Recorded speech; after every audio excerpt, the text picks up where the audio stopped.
Dry land ആയിട്ടുള്ള ഗുജറാത്തിൽ ഒരു റിവർ കാനിയൻ ഉണ്ടെന്ന് പറഞ്ഞാൽ നിങ്ങൾ വിശ്വസിക്കുമോ? ഭുജ് സിറ്റിയിൽ നിന്ന് വളരെ കുറച്ച് ഡിസ്റ്റൻസേ ഉള്ളൂ സൈലന്റ് ആയിട്ടുള്ള ഒരു പ്ലേസ്. കാരി റിവർ കാനിയൻ എന്നാണ് ഈ സ്ഥലത്തിന്റെ പേര്. ആക്ച്വലി ഈ ചൂടുകാലത്ത് ഇത് വിസിറ്റ് ചെയ്യുന്നത് വർത്താണോ? എന്തായാലും നമുക്ക് പോയി തന്നെ മനസ്സിലാക്കാം. ഈ കാനിയനിലോട്ട് പോവാൻ റോഡൊന്നുമില്ല കേട്ടോ. ഗൂഗിൾ മാപ്സിൽ പോലും ലൊക്കേഷൻ കാണിക്കുന്നില്ല. രാത്രി ജീപ്പുകൾ മാത്രം പോകുന്ന ഒരു വഴിയിലൂടെ പോവും വേണം. ഈ ചലഞ്ചുകളൊക്കെ ഏറ്റെടുത്തുകൊണ്ട് നമ്മൾ ഭുജിന്റെ സീക്രട്ട് കാനിയൻ കാണാൻ പോവാൻ കേട്ടോ.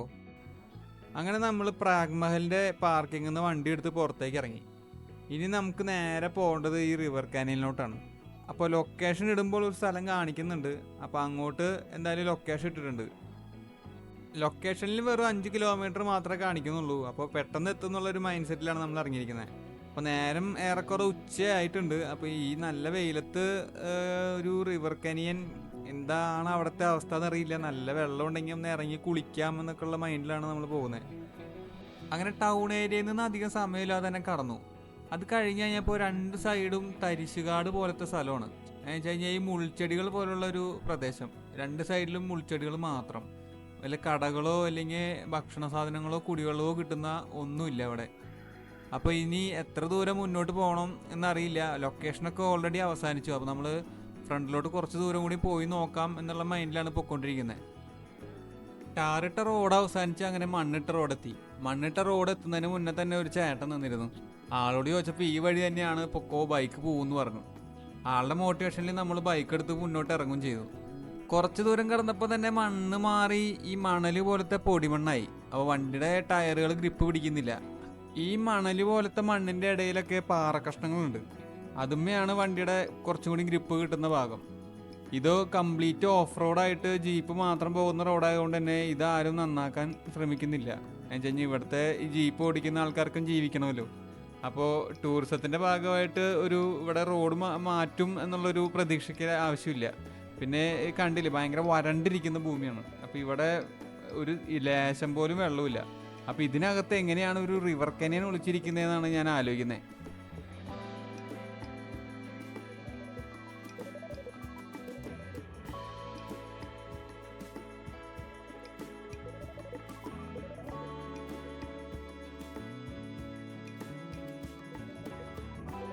അങ്ങനെ ഈ മണ്ണിട്ട വഴിയിലൂടെ നമ്മൾ കുറേ ദൂരം പോയിട്ടോ.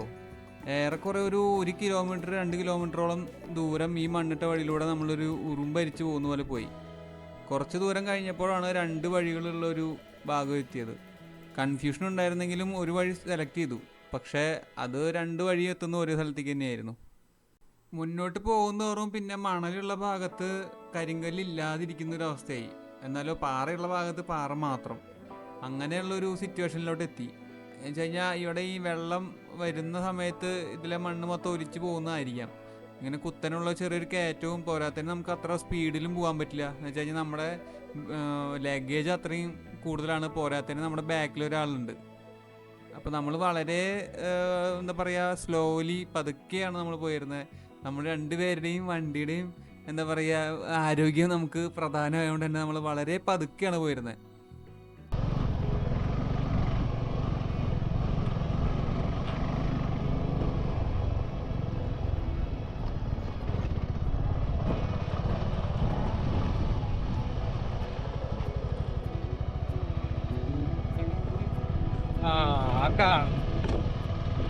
എന്തൊക്കെയാണ്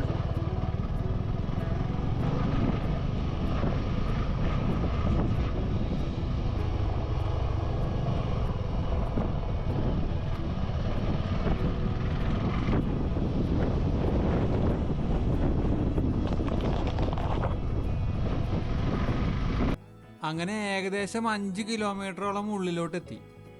2 സൈഡും തിങ്ങി ഈ മുൾച്ചെടികളാണ്. അപ്പോൾ നമുക്ക് ഈ നല്ല മണ്ണുള്ള കാരണം, ഈ മണൽ പോലത്തെ മണ്ണായതുകൊണ്ട് നമുക്ക് വണ്ടിക്ക് തീരെ ഗ്രിപ്പ് കിട്ടുന്നുണ്ടായിരുന്നില്ല. അപ്പോൾ ഓൾറെഡി ഈ വണ്ടികൾ പോയ ട്രാക്കിലൂടെയോ അല്ലെങ്കിൽ ഈ ചെടികൾക്ക് അടിയിലൂടെ എടുത്താലാണ്, അത്ര അടുത്തെടുത്താലാണ് നമുക്ക് വണ്ടി സ്കിഡാവാതെ പോകാൻ പറ്റിയിരുന്നത്.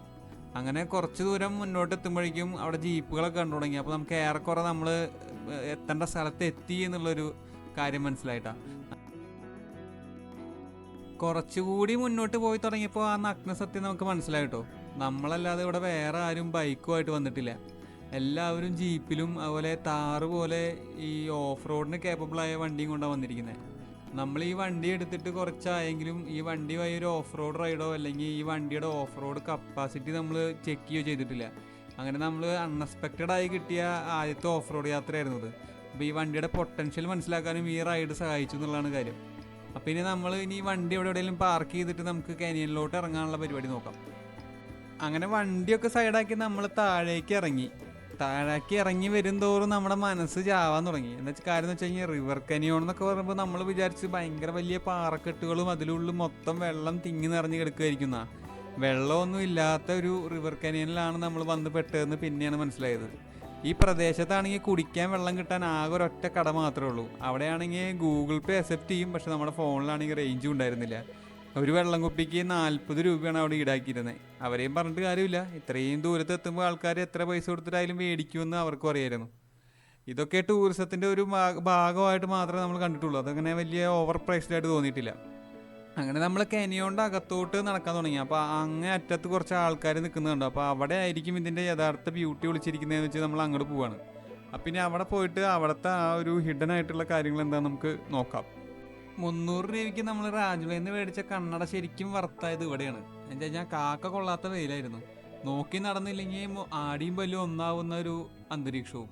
നിറയെ പാറക്കെട്ടുകളായിരുന്നു അതിനകത്ത്. പാറകൾക്കുള്ളിൽ ഒരു പ്രത്യേക തരത്തിലുള്ള കളർ ഷെയ്ഡും അതുപോലെ ഷേപ്പുകളും ഉള്ള പാറകൾ. അതിന് നടുക്ക് കുറച്ച് വെള്ളം അങ്ങ് അകലെ വരെ നീണ്ടു കിടക്കുന്നുണ്ട്. പക്ഷെ വെള്ളത്തിന് അധികം ഡെപ്ത് ഇല്ല എന്നുള്ളത് കാണുമ്പോൾ തന്നെ മനസ്സിലാക്കാം. ഓരോ പാറക്കെട്ടിനും ഓരോ കളറുകളാണ്. ഓരോ വൈറ്റ് കളറ്, ഒരു വാം കളറ്, അങ്ങനെ 2-3 കളറുകളായിട്ടുള്ള നല്ല ഹൈറ്റുള്ള പാറകളും ചെറുതും വലുതുമായിട്ടുള്ള പ്രത്യേക തരം സൈസിലുള്ള പാറകളെല്ലാം ഉണ്ട്. അങ്ങനെ നമ്മൾ കുറച്ച് ദൂരം അങ്ങോട്ടും ഇങ്ങോട്ടും നടന്ന് കാണാമെന്നുള്ള രീതിക്ക് ഇറങ്ങിയിരിക്കുകയാണ്. അവിടെ വളരെ കുറച്ച് സന്ദർശകരേ ഉണ്ടായിരുന്നുള്ളൂ. എന്തായാലും നട്ടുച്ചയ്ക്ക് ഈ കെനിയൻ വന്ന് കാണുന്നത് ഒരു മണ്ടത്തരമായിട്ടാണ് ഫീൽ ചെയ്യുന്നത്.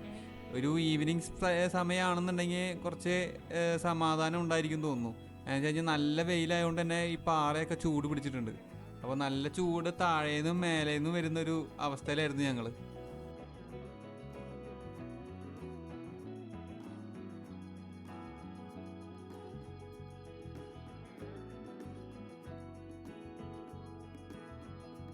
വെയിലിൻ്റെ ചൂട് നമ്മളെ ഭയങ്കരമായിട്ട് തളർത്തുന്നുണ്ട്. കൊണ്ടുവന്ന ഒരു കുപ്പി വെള്ളം എപ്പോഴേ കഴിഞ്ഞു. അപ്പോൾ നമ്മൾ കുറച്ച് നേരം ഇനി അവിടുത്തെ വീഡിയോ ഒക്കെ എടുത്ത് പെട്ടെന്ന് അവിടെ നിന്ന് വലിയാന്നുള്ള മൈൻഡായി. കുറേ പേര് അവിടെ ഫോട്ടോ ഒക്കെ എടുക്കുന്നുണ്ട്. അതിൻ്റെ ഇടയിൽ നമ്മൾ ഇവിടെ തൊട്ടടിയിൽ തന്നെ ഒരു താഴേക്ക് ഇറങ്ങാനുള്ളൊരു ഓപ്ഷൻ എന്ന് പറയാം. അങ്ങനെ ഒരു പാറകൾ കൊണ്ട് തന്നെ ഒരു ഷേപ്പ് ഉണ്ട്. അപ്പോൾ അവിടേക്കൊക്കെ ഇറങ്ങിപ്പോയി നമ്മൾ 2 ഫോട്ടോ ഒക്കെ എടുക്കാൻ വേണ്ടി തയ്യാറെടുക്കുകയാണ്. അങ്ങനെ താഴേക്കൊക്കെ ഇറങ്ങുന്ന ഈ ഭാഗത്തൊക്കെ മഴക്കാലത്ത് ഫുൾ വെള്ളമായിരിക്കുമല്ലോ എന്നുള്ളത്. അപ്പോഴായിരിക്കും ശരിക്കും ഈ കെനിയോണിൻ്റെ ഭംഗി ഉണ്ടാവുമെന്ന് എനിക്ക് തോന്നുന്നത്. അങ്ങനെയാണെന്നുണ്ടെങ്കിൽ കുറേ ഇതിൻ്റെ ഇടയിൽ ഈ ഷേപ്പിനുള്ളിലൊക്കെ വെള്ളം നിൽക്കുമ്പോൾ കാണാൻ നല്ല ഭംഗിയുണ്ടായിരിക്കും തോന്നുന്നു.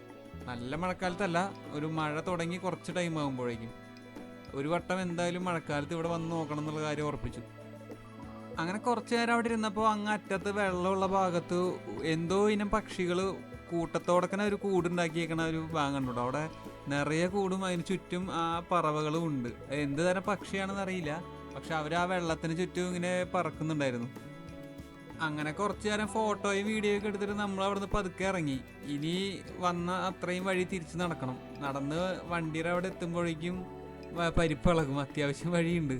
അവിടെ പോയി നമുക്ക് ഫ്രണ്ട് ഏരിയയിൽ എന്തെങ്കിലും കാണാണ്ടോന്ന് നോക്കിയിട്ട് വേണം തിരിച്ചു പോകാൻ. അതായത് നമ്മൾ ഇറങ്ങി വന്ന ഭാഗത്ത് നമ്മൾ വലത്തോട്ടാണ് നടന്നു വന്നത്. ഇനി ഇടത്തോട്ട് എന്തെങ്കിലും ഉണ്ടോ എന്നും കൂടി പോയി നോക്കണം. അടുത്തെത്തിയപ്പോൾ എത്തുന്ന വഴിക്കൊക്കെ വീഡിയോ കിട്ടുന്ന പോലെ ഒന്ന് സൂം ചെയ്ത് നോക്കിയപ്പോൾ ഒന്നുമില്ല. അവിടെ ഒന്നും പ്രത്യേകിച്ച് കാണാനായിട്ടൊന്നും കാണുന്നില്ല. ഇത് ശരിക്കും മഴക്കാലത്തായിരിക്കും ഇതിൻ്റെ ഭംഗി ഒളിഞ്ഞിരിക്കുന്നതെന്നാണ് മനസ്സിലാവുന്നത്. ചില യാത്രകൾ അങ്ങനെയാണ്. നമ്മൾ എത്തിപ്പെടുന്ന സ്ഥലത്തേക്കാൾ ഭംഗി വരുന്ന വഴികളും ആ നേരത്തെ അനുഭവങ്ങളും മാത്രമായിരിക്കും. ഈ സ്ഥലം എന്തായാലും ഭംഗിയുള്ള സ്ഥലം തന്നെയാണ്. പക്ഷേ മഴക്കാലത്താണെങ്കിൽ ഇതിനൊന്നുകൂടി ഭംഗി തോന്നിയേനെന്ന് വിചാരിക്കുന്നു. അപ്പോൾ അടുത്ത വീഡിയോയിൽ കാണാം ഇനി.